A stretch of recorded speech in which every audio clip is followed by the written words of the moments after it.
All right, here we are. It's what, the sixth or seventh video in our series of putting together a business, right? Sven Wolf and David Wakeman here coming at you, and we're going to talk about putting your business campaign together, bringing it all together, making it all happen, so that you can get your business rolling out online and start to generate some interest, some subscribers, and some income, because that's what it's really all about. Sven, how you doing today, bud? I'm doing good, and I have no idea if it's the sixth or seventh. I can't count that far. Three is many. Well, yeah, this is the video or the call that we should have done from the start, because this basically summarizes everything we've already talking about. So the videos before were just a waste of time. No, I'm just kidding. This is what all the previous calls have been working against, so or towards. This is the this is where the magic happens when we bring it all together, and you basically need to check out our other videos and calls to really grasp everything we're going to talk about today. So if you haven't checked them out, well, go back and check them out. Sounds like a good idea, Sven, but everything was leading up to today.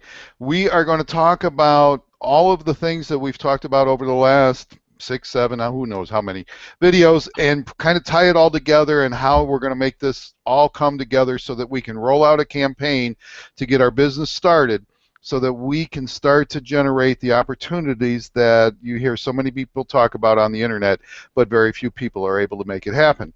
So we started off by talking about the need for autoresponders, and then we talked about opt-ins. We talked about squeeze pages, and we talked about how to, I guess, the gift, the enticement to get a subscriber, and then how to entertain them and get them to find confidence in you and find um, uh, authority from you so that you could become somebody that they wanted to listen to, gain information from, and follow you, right? Does that summarize it pretty well? I think it is. All right. It absolutely does. Okay, so why don't you go ahead and start off, Sven, and start to lay out the foundation of what we kind of built over the last few weeks.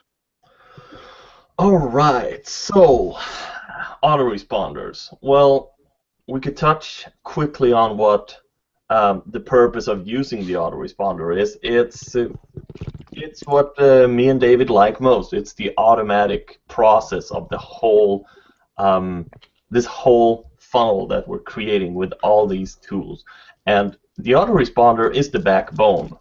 It's what drives the whole machine that we're creating. And well, basically, this is the ultimate tool. I would say that if you don't have any other tool, only an autoresponder, you are good. If you don't have an autoresponder, you should get one immediately, because the autoresponder is, well, how do I say this in a really good way? It's so freaking important that we can't live without it. It's what brings the oxygen into your funnel body. Well, everybody talks about it's in the list. It's in the list, and without an autoresponder, how are you supposed to build a list? Well, you won't.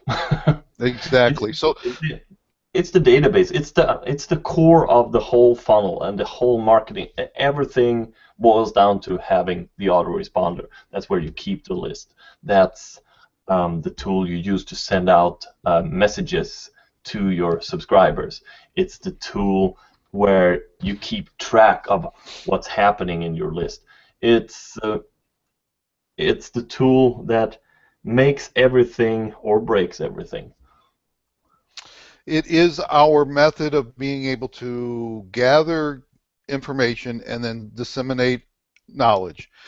We use our autoresponder to build our list and to be able to, in an automated way, provide valuable information to those people that have given their information to us so that we can communicate with them. You know, one of the things that over the last week that I really thought about a lot is in today's world with autoresponders and with what I'm seeing so many people teach and so many people using this method is Hmm. they get you on your list by enticing you with a free gift. Okay, and then they just start hammering you with offers, offer, buy, and they never give you any value, right? Hmm. So what I've realized is that in order for you to be effective, because quite honestly, it's kind of like, you know, after 3 or 4 days of that, or a week or two, all of a sudden you say, well, where's the value? Where's the value? Where's the value? If you're going to be successful using an autoresponder, then there's first two things you've got to think about. Who are you really? Authentic. Who is your authentic person? And that's who you need to be true to. Secondly, what value can I offer? Now, you know, people will tell you you need to fake it until you make it. Personally, I think that's a bunch of bunk.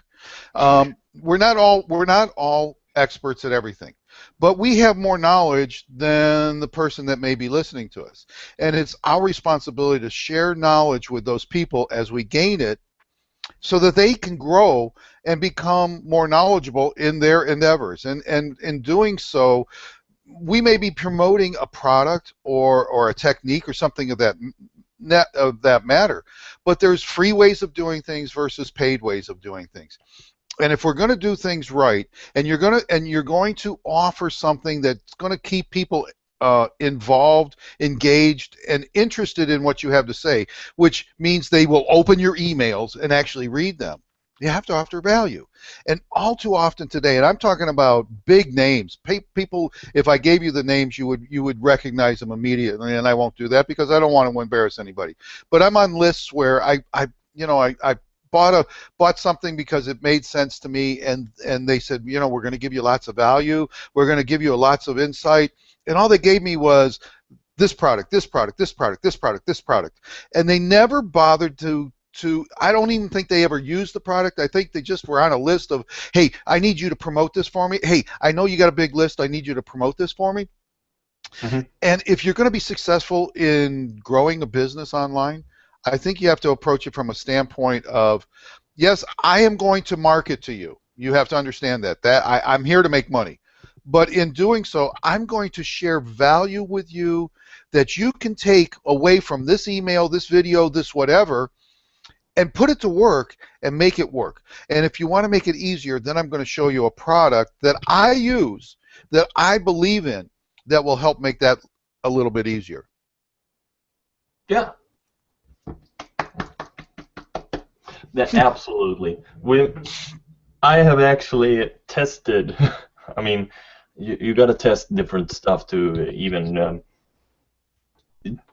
to be sure about what you're talking about, and especially if you try something new out and you've heard about uh, different approaches or different ways to use tools.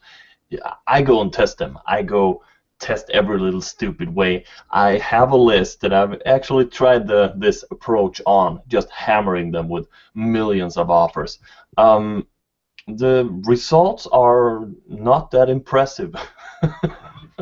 Well, it's impressive in that way that I have alienated my list in record time, because they're super irresponsive now. I mean, at least they opened my emails before. Now I have an open rate of about 1.55%, and that's ridiculous. So that's not a good approach. That just isn't. At least my experience tells me that.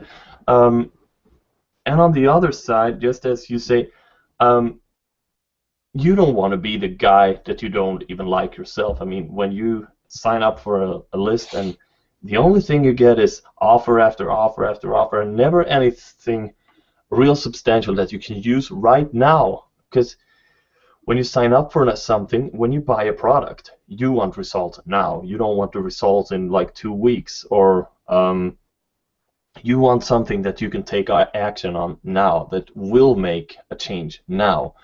Maybe the results won't come immediately, but at least you can do something.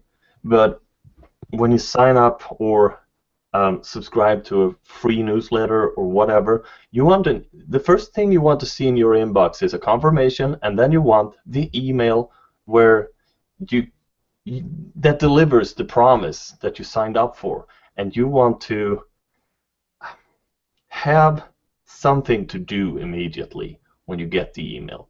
I mean, set up a blog, set up a WordPress platform, sign up for a host. It doesn't really matter what it is. It's a matter of taking action immediately when you get the email.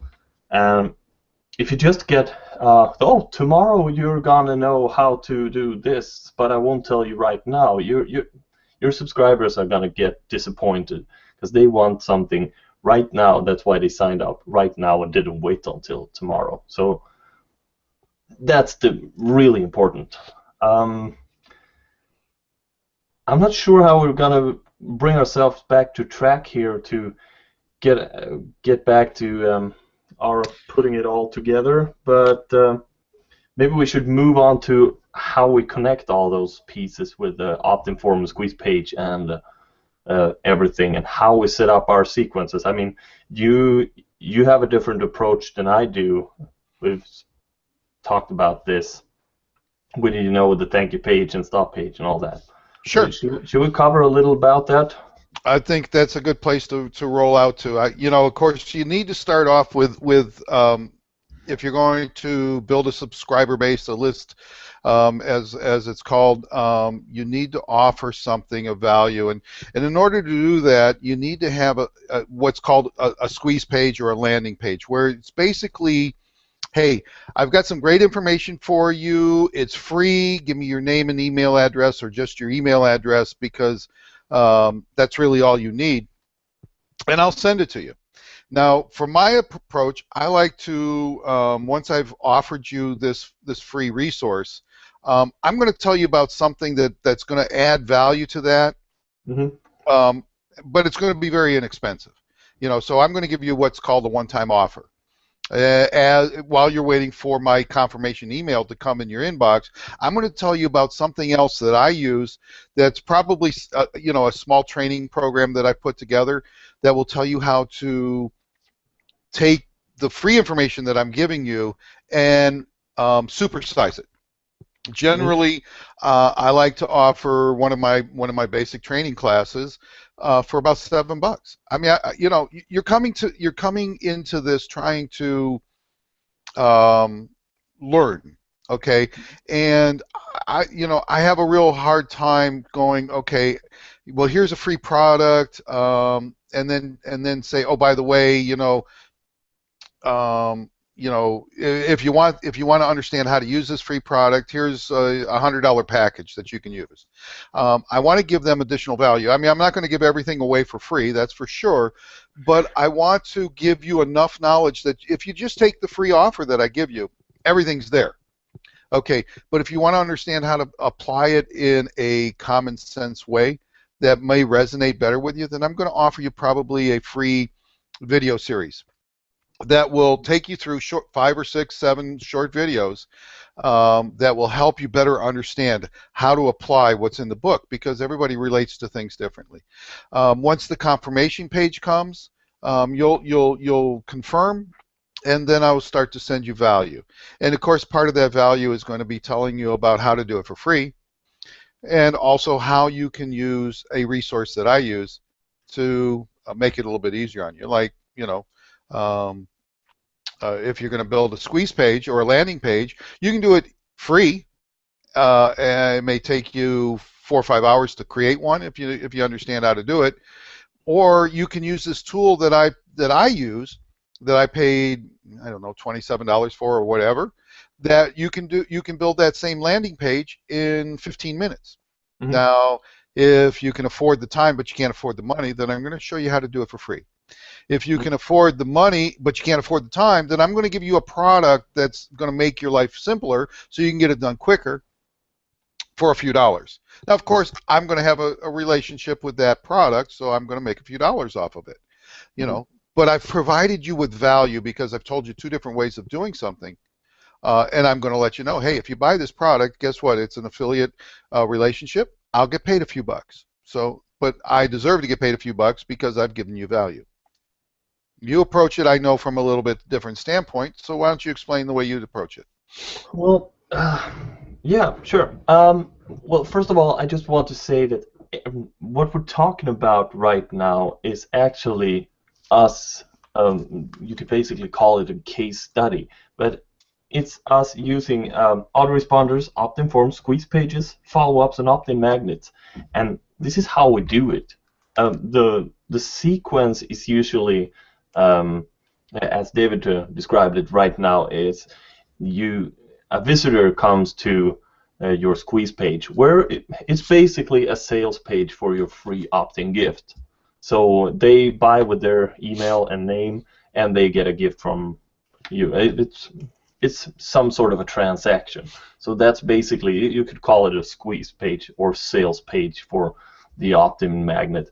And from there, they've put in their email address. That's where the email gets into the autoresponder. And the autoresponder, in turn, sends out an automatic email to that specific email, telling you to click a link to confirm that you really signed up for this, so you will get safe from spam complaints, and you're within the can spam shuda yuda. And that's where the autoresponder, squeeze page, and opt-in form is working together with the and then the follow-up is the confirmation email, and once the confirmation link is clicked, you get into the autoresponder follow-up sequence, and that's where we've sent new emails about maybe just a new course or a new video that we shot. Sometimes it's automated and preloaded. Sometimes it's just a broadcast, and it's something that we sent right now that is not pre-programmed. And the opt-in magnet is that's the bribe to get you to opt in. Now, David uses double opt-in or confirmed opt-ins. You sign up and you have to click a link in an email to get on the list. I prefer to use single opt-in just because I want to streamline the process. It's dangerous, it's stupid, and that's why I do it. Basically. My process is very similar to David when it comes to, once you've signed up, you get to a one-time offer, or in my case, I use more approach that they get to the download page immediately, but on that same page they have an offer. So, and the real difference between a one-time offer and a regular offer is that a one-time offer is usually discounted or packed with bonuses, and you only get it one time. That's why it's called a one-time offer. Many abuses the one-time and lets people get access to the one-time offer anyway, and that's why I think that's why people are so jaded when it comes to one-time offers. So once they sign up and they see, okay, a one-time offer, I can get that later. I don't do that. If I give you a one-time offer, it's a one-time offer, and if you don't grab it right now, you won't get it. And I try to pre-program all my subscribers that way. And David is the same way. Your one-time offer is really a one-time offer, right? That's true. Very true. Yeah. It is just a one-time offer. Basically, because I discount a product that I'll normally sell for more money, and I'll give a great discount. Like I said, it may be a $7 product, but I may normally sell it for $37 or $47. So I'm basically saying here, here's a product that I know will help you, and because I know that you're struggling to learn, I don't want, I'm going to give you something that's of great value for very little dollars. Yeah. And it's all about being true and not trying to trick someone. I mean, we are using the one-time offer as a scarcity tactic to make people buy now, because we want them to buy as soon as possible. But still, we are not lying about it. We're making a one-time offer right now, and they won't get it later. Another thing that I know that me and David differs a little is that David actually collects the first name, right? You're right. I do collect the first name, uh, but I don't always use it within the emails that I'm sending out. Sometimes Mhm. it depends. I mean, once as you're going through the process, I mean, if I'm just offering something um, as a free gift, then the name really isn't important to me. Okay, but as they start to spend more time reading the information that I'm giving, watching the videos that I put out, um, if I get something back, I want to be able to relate to that person specifically. So, I may get a comment or something like that, and I want to be able to just grab my autoresponder and send them back a message and say, "Hey, Tom, I really appreciate that question. You know, Here, check this link out. This will answer it for you." So I don't want to just say, "Hey, hey you, here's the information that you were asking for." I want to be able to personalize it at that point in time. I don't really personalize in a general terms. It's more for the point of being able to personalize as the interaction grows. Exactly. So there we got the difference. I don't collect the first name at all. I can't say it's better for my opt-in conversions because I haven't tested that yet. I just don't collect it. I want to streamline the process. So I'm all about streamlining and trying to get as much as possible and with as little work as possible. So I'm not as concerned with the first name, and we're not that concerned once we first just making the connection. But as we progress, just as David said, um, he wants to know your name. Once he gets more, once he gets to know you, gets a more personal connection. And I'm all for that, but that usually comes later on when I sign them up for more expensive coaching. I know that we also have a different price point. I go out hard with a $97 one-time offer, and that's just me being stupid. But I'm trying. I'm testing different stuff. I want to see if I can have someone sign up for a $97 course right off the bat when they've signed up. And once I get the results, we might have host a call where we're sharing our statistics. That might be a cool idea. Sure, sure. Sure. I think. Go ahead. I'm sorry, Sven. Oh, go ahead. I was finished. Oh, okay.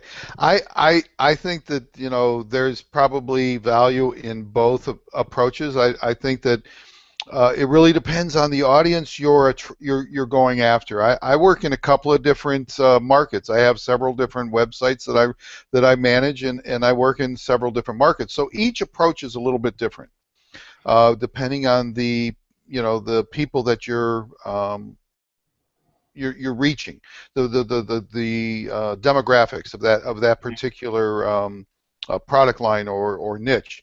You have to understand that depending on which niche you're involved in, you have to have an approach that's appealing, that resonates with that demographic. Absolutely. If I could just stop you there and stick in just this little. If you are in a very one-on-one or personal, let's say weight loss is very personal. Usually you want the name and the email, and you want it absolutely, you want it confirmed opt-in, because that's a very dangerous niche to be in if you don't have CAN-SPAN compliance. So if you're in the weight loss niche or in the health wellness niche, first name, actually first and last name is very good when it comes to the health and wellness niche. Yeah, it's absolutely a different approach, and I don't think I would go out with a $97 as a one-time offer right off the bat when it comes to weight loss and wellness. I would probably give away a 30-minute coaching call where we can kind of assess where they are, how much they weigh, or what their goals are with signing up. So it's all about the niche, it's all about the people, and it's a different process when it comes to especially those two very personal niches. just want to go on, continue, Mr. Sir. Yeah, and that's the important thing is understanding your niche. In order to be successful in the things that we've been talking about, building a list using an autoresponder, putting together a landing page that will resonate and that offers something of value for those people to be willing to give you their email address. Name is your choice. To get to be able to develop a relationship with those people, you really have to understand who you're trying to talk to, and that means market research. I find way too often, and I was guilty of this early on as well. We get this brainstorm, we get this idea that, hey, we can, there's all kinds of people that like this particular thing, and I think I can make money in it, but we don't take the time to do the research to understand who it is I'm really trying to talk to, because you can't be everything to everybody, but you can be something special to a group of people if you understand who those people are. Mm-hmm. That means age group.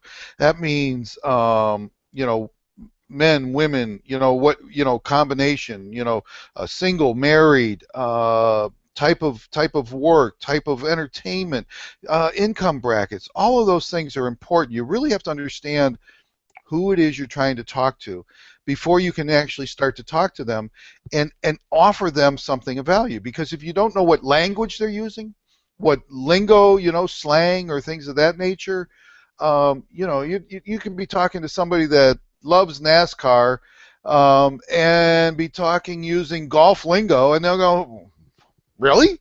So you got to understand all of those little aspects of it so that that when you're communicating with the people, you're communicating them in a language that will resonate with them and that will hold their attention. And I think that's a big part of what people miss when they get started in this journey of growing a business, whether it be online or offline. Some are strictly online businesses, some are offline businesses, and some can be a combination of those. But if you don't understand who you're trying to talk to and why, and what your why is, then you're never going to reach those people and get them to listen to you. So that's a big part of the whole process. Well, that's a good point of knowing your. It's funny you brought up NASCAR because actually I know a lot of NASCAR jokes, but they're not always appropriate to pull off when you're talking to a NASCAR audience. So it might be a good idea to know what kind of market you're in and what your audience is. If you're in the market of health and wellness for NASCAR drivers, perhaps pulling off some really stupid NASCAR jokes isn't the best approach to reach their core or reach their heart or whatever, reach into and build a relationship. It depends on what type of person, of course, but the general approach shouldn't be that offensive. I might do it just because I'm stupid like that, but that's the way I survive sometimes. And I liked what you just said in regards to health and wellness for NASCAR drivers. Oh, that might be a way. You took a market, health and wellness, and that is a very productive and a very lucrative marketplace, okay, niche. But if you're just trying to do health and wellness, that doesn't relate to anybody in particular. But when you said health and wellness for NASCAR drivers, man, Yeah. you focused in on a group of people. Now that's just not NASCAR drivers, but it could be people that are trying to become NASCAR drivers. It could be people that are driving in one of the truck series or the Sprint Cup series or whatever. I mean, I'm not a huge NASCAR fan. I'll be the first to admit that. But there are so many different race car drivers, and people want to be race car drivers that are growing up that, hey, there's a niche right there, and that's what you have to do when you're market research. I'm a golfer. I love golf, okay? The very first website I ever built was basically a golf website for everybody and anybody who ever thought the word golf. Well, guess what? That could have been a golf car, a Volkswagen Golf for it, because there was no focus on it. But then when I realized that, I went and I said, okay, who do I really want to reach in the golf industry, in the golf marketplace, in the golf niche? And and and and I started to focus on them. All of a sudden, I went from being this world golf person to being a specific group of people. And the message that I had was of great value to them because I was one of those people, Hmm. and so I could relate to them. But when I first started off, I didn't understand that that's what I needed to do in order to be successful. So maybe you're into, you know, video games. There's a lot of young people out there that are really into video games, right? But video games is this huge, huge market. I just saw yesterday PlayStation 4s and everything, and of course Xbox is competing against them. Not my gig, but there are a lot of people out there. It's just another niche. But if you try and just play on PlayStation 4, you're just going to be background noise to the big market. But maybe you might want to look at PlayStation 4 controllers Hmm. or something of that nature. Now all of a sudden you've narrowed a niche, or PlayStation 4 for Warcraft or some other, one of the games that are really big deal there. Now all of a sudden you've started to focus yourself in an arena that you're only talking to a small group of people. It may only be 100,000 people or so, but you know what? Those 100,000 people are hungry. They're hungry for knowledge, and they're hungry to understand. How do I do this? How do I do that? How can I improve on, and so that's where market research comes in. I want to expand on a bit this targeting also. It's it's actually a matter of expert status. If we were to take the gaming niche, for example, or, well, take the gaming niche. If you're a game expert, it doesn't really matter that, it doesn't mean that you can play a game, that you're a master at playing games. It doesn't even matter that you know all about games. It just means that, okay, I'm an expert on games. I know every game there is to know. I know every title. I know the publishers for them. That makes me a game expert. But if I'm a PlayStation expert, that might mean that I'm an expert at the the hardware, or perhaps I'm an expert at playing games. If I'm for example, health expert, usually those are the ones that people just ask for advice. If you're a training expert, you know all about training, and training and health goes hand in hand. And if you are, let's say, marathon sprinter expert, then you know all about health and wellness, training a marathon sprinter. So that's what I'm talking about. When you are an expert in a general topic, people go to you perhaps to find out who they should talk to. Uh, and you don't really want to be the guy they ask for who they should talk to. You want to be the guy they want to talk to. For example, if a marathon runner, sprinter, whatever, wanted a coach, they would ask the general guy who they should turn to, and you should be the guy they turn to. If you're in gaming and you want to know all about World of Warcraft, which, by the way, is not on PlayStation 4, just for your information. Like I said, I'm not a gamer. Well, I am. But you want to have advice from an expert in the specific area what you want expertise on. For example, if you want to play a game on PlayStation 4, you don't want a game expert. You don't want an Xbox expert. You want an expert on PlayStation 4 when it comes to gaming, not the controllers or the hardware. You want someone who knows PlayStation 4 and the games.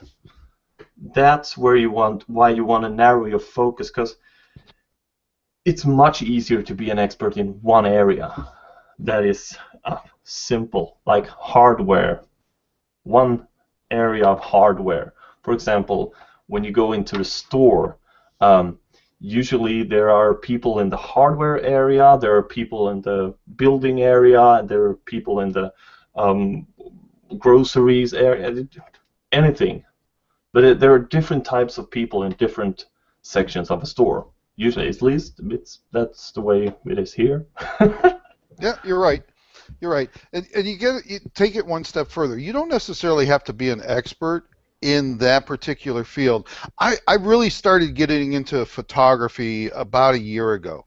Now I can take a basic one-click camera and and take a decent picture, but I went out and I bought a Canon camera because I was just really started to get into it. Well, I didn't know a whole bunch about it, but what I did was I started from scratch and I said, okay, so how do I take a basic picture? Now, how do I take a picture where, the front foreground is focused and the background is blurry? And how do I take a picture doing? And I started to study. I started to review things. And that's how I started to grow my expertise.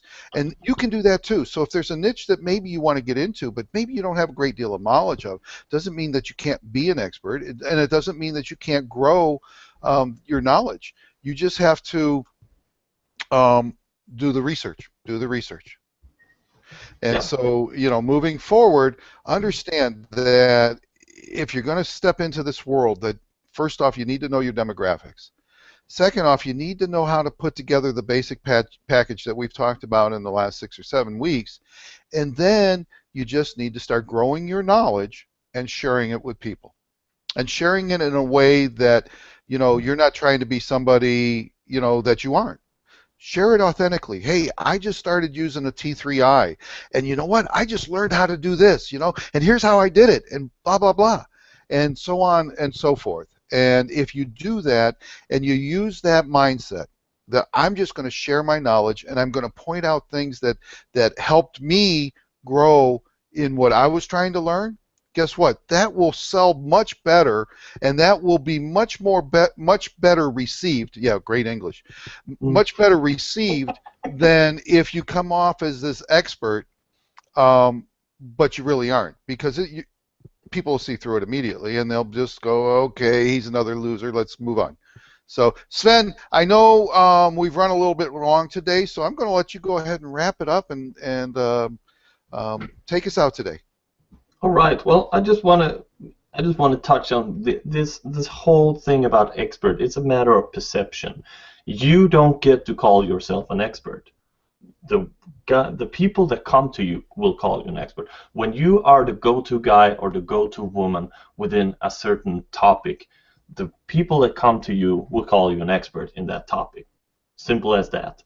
Now, you don't have to be an expert. You just have to be the go-to person when it comes to a topic, and that's how you build up your whole start to finish funnel. And you build this credibility throughout, from the opt-in and through the follow-ups. Now, we have touched a lot of different topics tonight. We've touched it from a lot of angles. It might be confusing, but if you have any questions about anything that we've talked about tonight, just let us know. We are more than happy to create more videos for you to clarify any topic, and we are happy to create more videos to create more confusion that we can clarify up later. Right, David? Yeah, Sven, you got a point there. And that's a big part of what we do, Sven and I, is we're trying to share knowledge, and we don't come scripted. Okay, we come prepared to talk about something in particular, and we'll allow it to take us wherever it's going to lead us, because it's important for you to get our authentic interpretation of what we're talking about in that particular day. When we come scripted, we come off as salesy, and quite honestly, I'm not here to sell you anything today. I'm here to just offer you knowledge, and I know that's what Sven and I do, and that's what we're all about. So make sure you check out our other videos. Make sure you watch the videos we did on autoresponders and squeeze pages and all of opt-in forms and things of that nature, because there's some great valuable information there. send us your comments. Give us your comments. Subscribe to our channel, and tell us what you need to know about. And you know what? We'll sit down and we'll talk about it just like we are today, and hopefully it will help you make the next step to becoming successful in the business that you're trying to create. You pretty much wrapped it up perfectly, my man. All right, Sven. Hey, look, Sven, you have an awesome day. Great talking with you again, and we'll be back in what, 2 weeks? Yeah, something like that. With a new subject. Cool. So make sure you sign up, subscribe to our YouTube channel, and watch for the next video. Yeah. Have a great night. Take care. Thanks, Sven. Bye-bye. Bye.